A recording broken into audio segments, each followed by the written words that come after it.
평생 모은 전 재산, 고작 은전 5냥. 머슴은 그 돈으로 기생 하나를 샀고 세상은 그를 비웃었습니다. 하지만 첫날 밤 등불이 꺼진 그 순간 여인은 보아선 안 될 것을 보고 말았습니다. 머슴의 눈빛이 달라졌고 숨겨졌던 피가 깨어났어요. 바보로 살아야 했던 사내의 진짜 신분. 지금 그 밤의 이야기가 시작됩니다. 다음 이야기가 궁금하시다면 구독과 좋아요 눌러주세요. 진이에게 큰 힘이 됩니다. 옛날 옛적 숙종대왕께서 다스리시던 시절, 충청도 외곽 작은 고을에는 굶주림이 가득했습니다. 3년째 이어진 흉년으로 들판은 갈라지고 백성들은 풀뿌리를 캐어 입에 풀칠을 했지요. 양반 대감들의 국가는 넘쳐났으나 상놈들의 배는 바싹 말라붙었습니다. 신분의 굴레는 더욱 단단해져 한 줌의 곡식조차 함부로 나눌 수 없는 세상이었지요. 가진 자는 더욱 탐욕스러워지고 없는 자는 더욱 비참해졌습니다. 그런 시절 어느 몰락한 양반가의 뒤란에는 한 머슴이 살고 있었습니다. 마을 사람들은 그를 돌쇠라 불렀지요. 바보처럼 우둔하고 말없이 일만 하는 머슴이었습니다. 하지만 그 누구도 알지 못했습니다. 그의 깊은 눈빛 속에 감춰진 진실을 말이지요. 돌쇠는 박찬봉 댁에 붙어 사는 머슴이었습니다. 새벽 닭이 울기 전에 일어나 외양간을 치우고 밤 3경이 넘어서야 비로소 잠자리에 들었지요. 그렇게 10년을 일해 모은 품삯이 고작 은전 단냥이었습니다. 키는 장대처럼 크고 어깨는 우람했으나 사람들 앞에서는 늘 고개를 숙이고 다녔습니다. 말수가 적어 하루 종일 입을 열지 않는 날도 많았지요. 마을 사람들은 돌쇠를 보며 혀를 찼습니다. 저놈은 제 이름도 제대로 못 쓰는 바보라네. 10살 먹은 아이만도 못한 놈이지. 하지만 그들은 알지 못했습니다. 돌쇠의 눈빛이 유난히 깊다는 것을, 그 눈 속에 형언할 수 없는 무언가가 담겨 있다는 것을 말이지요. 돌쇠는 묵묵히 일했습니다. 마치 세상 모든 아픔을 견디는 법을 익힌 사람처럼 그저 하루하루를 살아냈습니다. 박찬봉은 인색하기로 소문난 양반이었습니다. 겉으로는 선비의 풍모를 갖췄으나 속내는 구렁이보다 더 음험했지요. 머슴들의 품삯을 깎고 소작인들의 곡식을 빼앗아 배를 불렸습니다. 그의 아들 박도령은 더욱 건방졌습니다. 20이 막 넘은 나이에 방탕한 생활만 일삼으며 돌쇠를 보면 발길질부터 했지요. 이놈아, 내가 사람이냐? 짐승만도 못한 개. 그 무렵 한양에서 기생 한 명이 이 고을로 쫓겨 내려왔습니다. 이름은 연화, 검은고 솜씨가 뛰어나고 얼굴이 꽃처럼 아름다운 여인이었지요. 하지만 높은 양반의 첩이 되기를 거부했다는 이유로 기적에서 지워진 몸이었습니다. 의지할 곳 없는 연화는 이 작은 고을 주막에 몸을 의탁했습니다. 돌쇠와 연화 두 사람은 아직 서로의 이름조차 몰랐습니다. 돌쇠의 하루는 언제나 똑같았습니다. 새벽 첫 닭이 울면 일어나 소에게 여물을 주고 밭을 갈고 장작을 패고 또 일했습니다. 해가 중천에 떠도 밥 한 그릇 제대로 먹지 못했지요. 하지만 이상한 일이 있었습니다. 밤마다 같은 꿈을 꾸었던 것입니다. 붉은 비단이 펄럭이고 날카로운 칼소리가 귓가를 스치는 꿈이었지요. 피비린내가 코끝을 찌르고 누군가의 비명이 들려왔습니다. 그럴 때마다 돌쇠는 식은땀을 흘리며 잠에서 깼습니다. 또 하나, 돌쇠에게는 은가락지가 하나 있었습니다. 어린 시절부터 지니고 다닌 물건이었지요. 평범한 은가락지처럼 보였으나 유독 돌쇠의 손에만 따뜻하게 반응했습니다. 마치 살아있는 것처럼 말이지요. 돌쇠는 그 가락지를 헝겊에 싸서 품속 깊이 간직했습니다.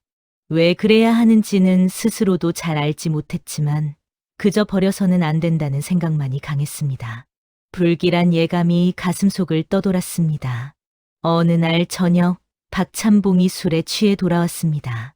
마당에 서 있던 돌쇠를 보더니 비틀거리며 웃었지요. 이놈아, 돌쇠, 내 놈도 계집 하나 얻어 살고 싶지 않느냐? 박도령도 옆에서 낄낄거렸습니다. 아버님, 저 바보가 무슨 계집을 얻겠습니까? 소만도 못한 놈이. 박찬봉이 손뼉을 치며 말했습니다. 그럼 한번 사보라지. 주막에 있는 기생년 말이다. 관아에서 노비로 팔아넘긴다는데 은전단량이면 살 수 있다더구나. 조롱이었습니다. 돌쇠가 평생 모은 돈이 고작 단량이라는 것을 알고 던진 비웃음이었지요. 하지만 돌쇠의 귀에는 다른 말이 들렸습니다. 관아로 끌려간다. 노비로 팔린다. 그날 밤 돌쇠는 품속 깊이 간직하던 은전단량을 꺼냈습니다. 그리고 주막으로 향했습니다. 주막 주인은 돌쇠를 보고 어이없다는 듯 웃었습니다. 내가 연하를 산다고? 바보 머슴 주제에? 하지만 돈은 돈이었습니다. 주막 주인은 은전단량을 받고 연하를 내주었지요. 연하는 창백한 얼굴로 돌쇠를 바라보았습니다. 두려움과 수치심이 뒤섞인 눈빛이었습니다. 당신이 나를 샀다는 겁니까? 돌쇠는 고개를 끄덕였습니다. 말은 하지 않았지요. 마을 사람들이 모여들어 손가락질했습니다. 저 바보 머슴이 미쳤구나. 평생 모은 돈을 털어 기생을 사다니. 저것들이 무슨 부부 행세를 하겠다고. 비웃음과 조롱이 쏟아졌습니다. 하지만 돌쇠는 묵묵히 연하를 자신의 초가로 데려갔습니다. 좁디 좁은 초가, 거적대기 하나 걸친 방. 연하는 그 비참함에 눈물을 삼켰습니다. 이곳이 내가 살아갈 곳이란 말인가. 돌쇠는 여전히 아무 말도 하지 않았습니다. 다만 마른 나무를 패어 불을 피워주고 묵은 쌀로 죽을 끓여주었을 뿐이지요. 그 밤 연하는 자신의 운명을 저주했습니다. 초가 안은 고요했습니다. 연하는 구석에 웅크리고 앉아 검은고를 꺼냈습니다. 유일하게 지니고 온 물건이었지요. 손가락이 줄 위를 스쳤고 애절한 가락이 흘러나왔습니다. 돌쇠는 마루 끝에 앉아 그 소리를 들었습니다. 눈을 감고 한참을 그렇게 앉아 있었지요. 연하가 문득 손을 멈추었습니다. 달빛이 마루를 비추는데 이상한 일이 벌어졌습니다. 돌쇠의 그림자가 순간 두 개로 갈라지는 것처럼 보였던 것입니다. 연하는 숨이 막혔습니다.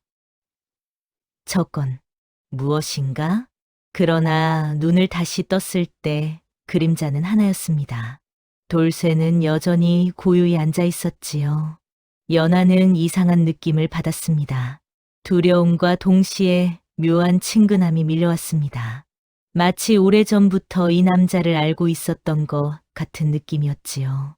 당신은 연하가 말을 꺼내려 했으나 돌쇠는 일어나 마당으로 나갔습니다. 그날 밤 두 사람은 서로 다른 공간에서 잠들었습니다. 하지만 같은 꿈을 꾸었습니다. 붉은 비단이 펄럭이고 칼날이 번뜩이는 꿈을 말이지요. 다음 날 해가 지자 연하는 각오했습니다. 오늘 밤은 어쩔 수 없겠지. 은전단량을 주고 자신을 샀으니 돌쇠가 몸을 요구하는 것은 당연한 일이었습니다. 연하는 이를 악물고 기다렸습니다. 하지만 밤이 깊어져도 돌쇠는 방으로 들어오지 않았습니다. 연하가 문틈으로 내다보니 돌쇠는 마루에 거적을 깔고 누워 있었습니다. 찬바람이 부는 초겨울 밤인데도 말이지요. 저 사람은... 왜? 연하는 혼란스러웠습니다. 남자들은 모두 같다고 생각했습니다. 기생인 자신을 돈으로 샀으면 당연히 몸을 탐할 것이라 여겼지요. 그런데 돌쇠는 달랐습니다. 며칠이 지나도 돌쇠는 연하에게 손 한 번 대지 않았습니다. 말도 거의 하지 않았지요.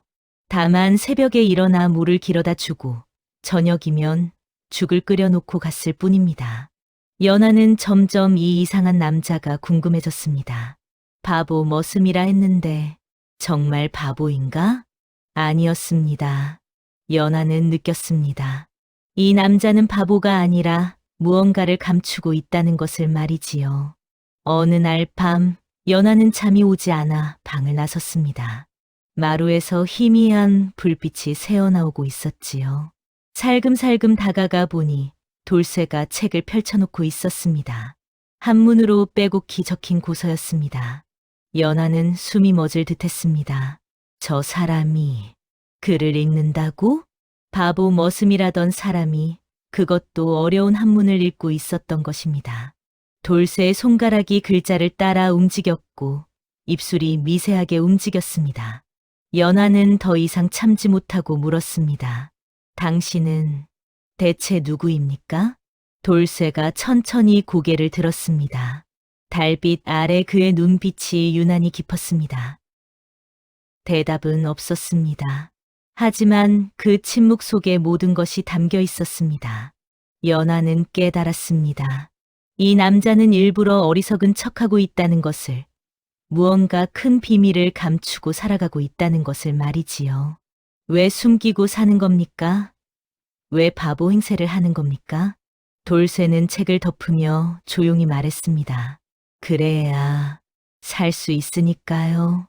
짧은 대답이었으나 그 안에는 형언할 수 없는 슬픔이 담겨 있었습니다. 연하의 가슴이 먹먹해졌습니다. 그날 이후 두 사람 사이에 조금씩 변화가 생겼습니다.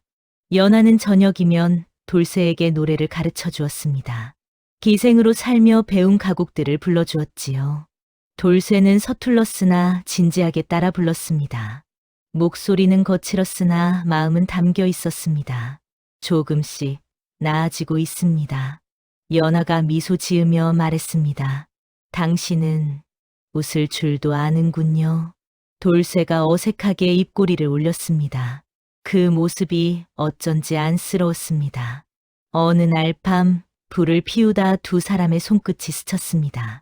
순간 묘한 전율이 흘렀습니다.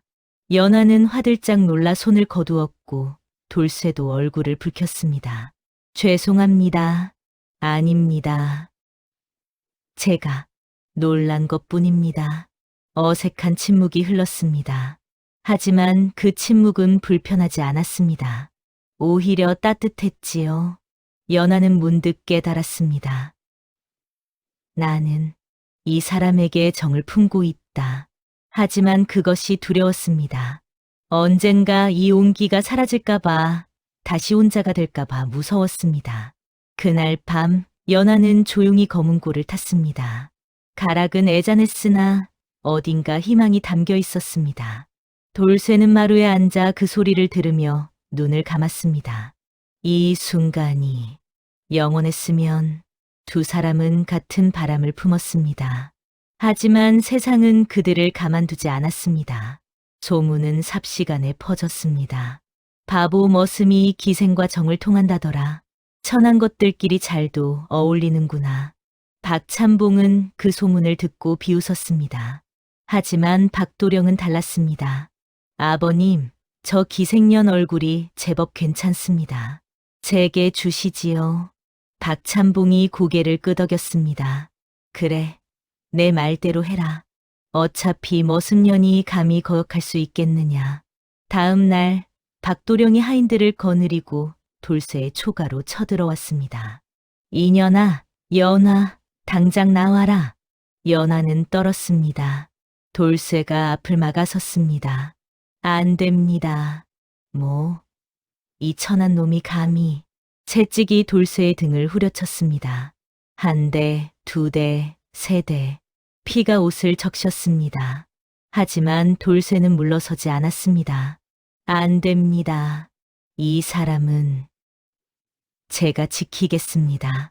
박도령이 노발대발했습니다. 이놈을 당장 끌어내라. 하인들이 달려들었으나 돌쇠는 힘이 셌습니다. 두세 명을 밀어냈지요.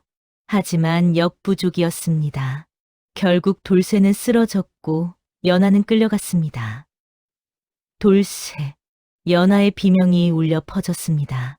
돌쇠는 피를 토하며 주먹을 쥐었습니다. 내가 너무 약하다. 머슴으로서는 더 이상 버틸 수 없었습니다.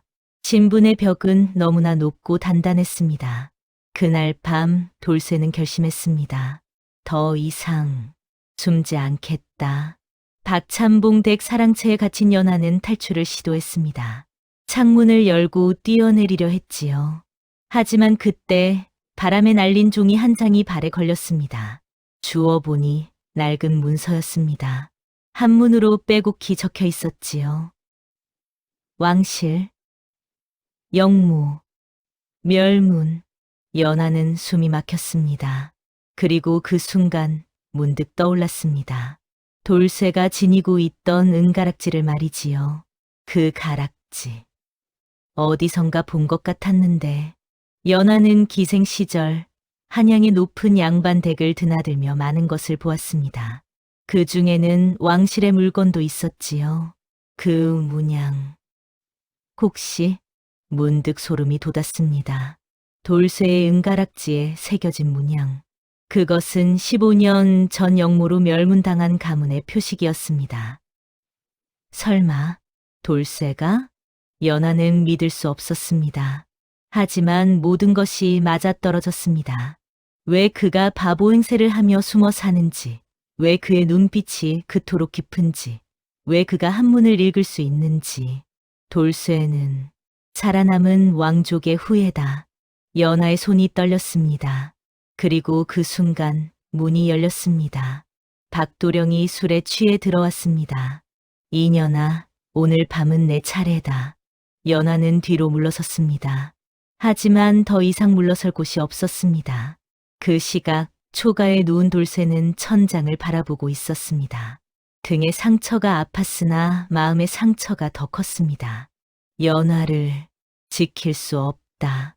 지금껏 숨어 살았습니다. 왕족의 피를 이어받았으나 그것을 숨기고 머슴으로 살았지요. 살아남기 위해서였습니다. 하지만 이제 깨달았습니다. 도망만으로는 아무것도 지킬 수 없다는 것을 말이지요. 돌쇠는 천천히 일어났습니다. 품속에서 은가락지를 꺼냈습니다. 달빛에 비친 문양이 선명했습니다. 아버지, 어머니. 15년 전 영모의 누명을 쓰고 온 가족이 처형당했습니다. 어린 돌쇠만이 유모의 도움으로 겨우 살아남았지요. 그 후로 이름을 버리고 돌쇠로 살았습니다. 하지만 이제 더 이상 숨지 않기로 했습니다. 이번에는 지키겠다. 돌쇠의 눈빛이 완전히 달라졌습니다. 바보 머슴의 눈이 아니었습니다. 왕족의 피를 이어받은 자의 눈이었지요. 그는 옷을 갈아입고 밖으로 나섰습니다. 달빛이 차가웠으나 그의 발걸음은 확고했습니다. 돌쇠는 박찬봉 댁으로 향했습니다. 담을 넘고 사랑채 창문을 열었습니다. 안에서는 비명과 울음소리가 들렸지요. 문을 박차고 들어가니 박도령이 연하를 붙잡고 있었습니다. 누구냐? 돌쇠가 박도령의 멱살을 잡아 벽에 내동댕이 쳤습니다. 힘이 달랐습니다. 바보 머슴의 힘이 아니었지요. 연하, 괜찮습니까? 연하는 돌쇠를 보며 눈물을 흘렸습니다. 당신. 정말. 돌쇠가 고개를 끄덕였습니다. 첫날 밤 말씀드렸어야 했습니다. 연하는 멍했습니다. 첫날 밤? 예, 제가 누구인지, 왜 숨어 사는지 모두 말씀드렸습니다.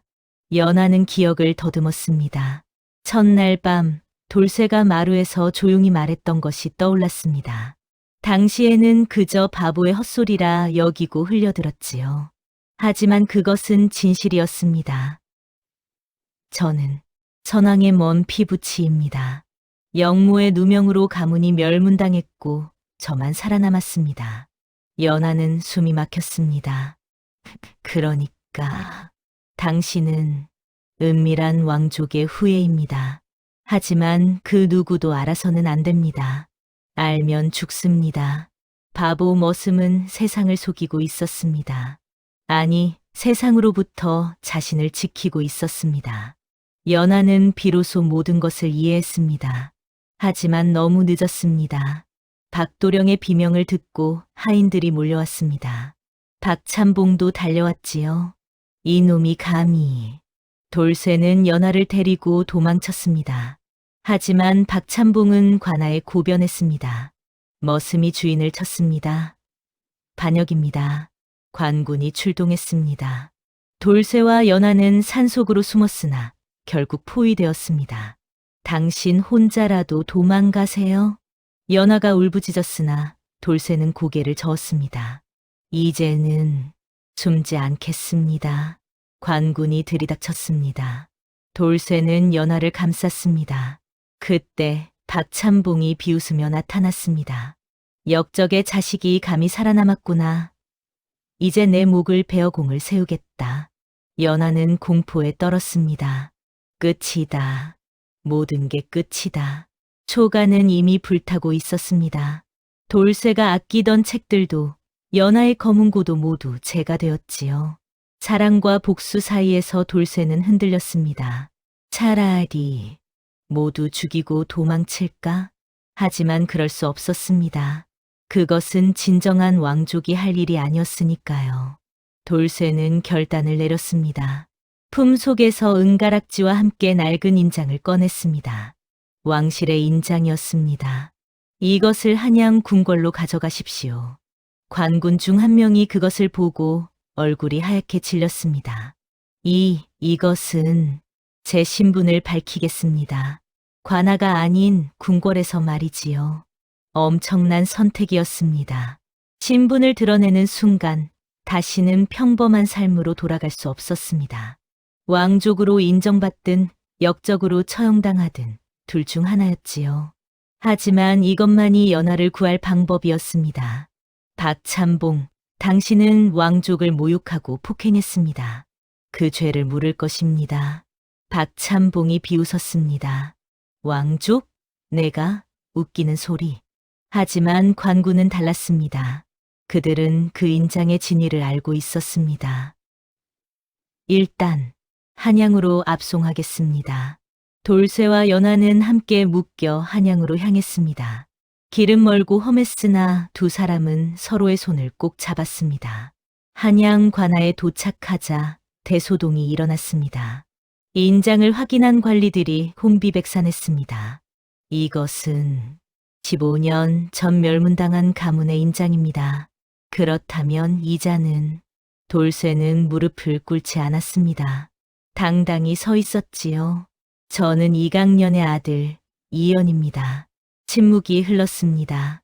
이강년은 선왕의 먼 친척으로 역모를 꾀했다는 누명을 쓰고 멸문당한 인물이었습니다. 하지만 후에 그것이 억울한 누명이었다는 것이 밝혀졌지요. 다만 이미 온 가족이 죽은 뒤였습니다. 생존자가 있었다니 관리들이 수군거렸습니다. 박찬봉은 얼굴이 새하얗게 질렸습니다. 저는 몰랐습니다. 단지 머슴일 뿐이라. 왕족을 머슴으로 부리고 폭행하고 재산을 빼앗았습니다. 그 죄가 어찌 가볍겠습니까? 돌쇠의 목소리가 관아를 울렸습니다. 그때 궁궐에서 사람이 왔습니다. 왕의 명이었습니다. 이연을 궁궐로 데려오라. 대역전이었습니다. 한남 머슴이 궁궐로 들어가게 되었고 박찬봉은 체포되었습니다. 연하는 멍하니 그 광경을 바라보았습니다. 이 모든 것이 현실인가? 돌쇠, 아니 이연이 연하의 손을 잡았습니다. 두렵지 않습니까? 예, 하지만 당신이 있으니 괜찮습니다. 두 사람은 함께 궁궐로 향했습니다. 운명의 문이 열리는 순간이었습니다. 궁궐 대전 앞에 선 이연은 깊이 절했습니다. 왕은 낡은 문서를 살펴보며 고개를 끄덕였습니다. 영모는 누명이었다. 이강년은 충신이었고 그대는 그의 아들이 맞구나. 감사하옵니다. 전하. 벼슬을 내리겠다. 그대의 가문을 복권하겠다. 하지만 이연은 고개를 들었습니다.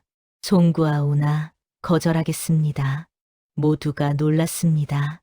무슨 말이냐? 저는 평범하게 살고 싶습니다. 신분도 벼슬도 필요치 않습니다. 왕은 한참을 이연을 바라보았습니다. 그대는 진정 이상한 사람이구나. 좋다. 그대의 뜻을 존중하겠다. 궁궐을 나온 이연과 연하는 다시 서민이 되었습니다. 하지만 박찬봉의 재산은 몰수되었고 그 일부가 이연에게 돌아왔습니다. 부자는 아니었으나 굶주리지 않을 만큼은 되었지요. 연하가 물었습니다. 왜 벼슬을 거절했습니까? 이연이 미소 지었습니다. 전 이미 알았습니다. 높은 자리가 행복을 주지 않는다는 것을 말이지요. 그럼 무엇이 행복입니까? 이렇게 당신과 함께 걷는 이 순간입니다. 연하는 눈물을 흘렸습니다. 기쁨의 눈물이었습니다. 밤마다 꾸던 꿈의 의미도 이제 알았습니다. 붉은 비단은 왕실의 상징이었고 칼소리는 멸문의 기억이었습니다. 은가락지가 따뜻했던 이유도 그림자가 둘로 보였던 이유도 모두 설명이 되었습니다. 모든 복선이 회수되었습니다. 당신은 처음부터 알고 있었습니까? 제가 당신을 사랑하게 될 것을요. 이연이 고개를 저었습니다. 아닙니다. 다만 바랐을 뿐입니다. 두 사람은 서로를 껴안았습니다. 연하는 정식으로 기생신분에서 풀려났습니다. 왕의 명으로 양인이 되었지요. 박찬봉은 왕족 모욕죄로 유배형에 처해졌고 박도령은 곤장을 맞고 평생 벼슬길에 오르지 못하게 되었습니다. 통쾌한 응징이었습니다. 마을 사람들은 놀라움을 금치 못했습니다. 바보 머슴이 왕족이었다니 우리가 그를 그렇게 업신여겼는데 하지만 이연은 그들을 탓하지 않았습니다. 오히려 인사를 건넸지요. 잘 지내십시오. 사람들은 부끄러움에 고개를 숙였습니다. 이연과 연하는 작은 집을 마련했습니다. 큰 저택은 원하지 않았습니다. 이 정도면 충분합니다. 그렇군요. 우리 둘이 살기에 넘치지요. 이연은 밭을 갈고 연하는 검은고를 탔습니다. 평범하지만 행복한 일상이었습니다. 어느 날 연하가 물었습니다. 우리 아이가 생긴다면 무엇을 가르쳐야 할까요? 이연이 생각에 잠겼습니다. 신분이 아닌 마음을 가르쳐야지요. 마음이요? 사람을 사랑하는 마음, 옳은 것을 선택하는 마음 말입니다. 연하가 고개를 끄덕였습니다. 좋은 아버지가 되겠군요. 두 사람은 웃었습니다. 세월이 흘렀습니다. 이연과 연하는 여전히 그 작은 고을에서 살았습니다. 아들 하나, 딸 하나를 낳아 기르며 평범하게 살아갔지요. 어느 봄날 이연은 밭에 나가 은가락지를 꺼냈습니다. 15년을 품에 지니고 다녔던 가락지였습니다. 이제는 놓아도 되겠지. 그는 가락지를 땅에 묻었습니다. 과거를 묻는 것이었지요. 연하가 다가와 물었습니다. 후회는 없으십니까? 무엇을요? 벼슬을 거절한 것, 왕족의 삶을 포기한 것 말입니다.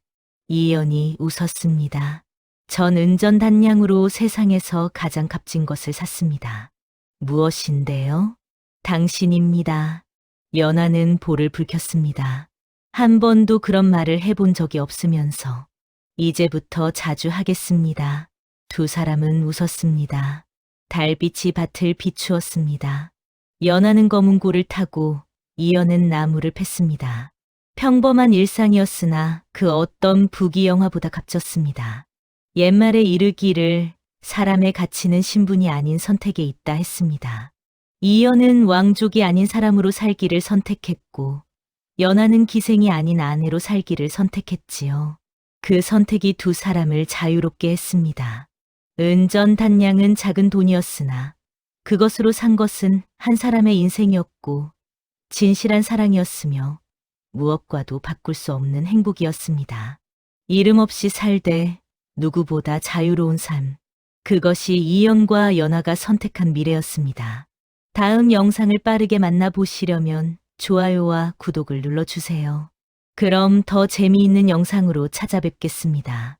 모두 행복한 하루 보내세요.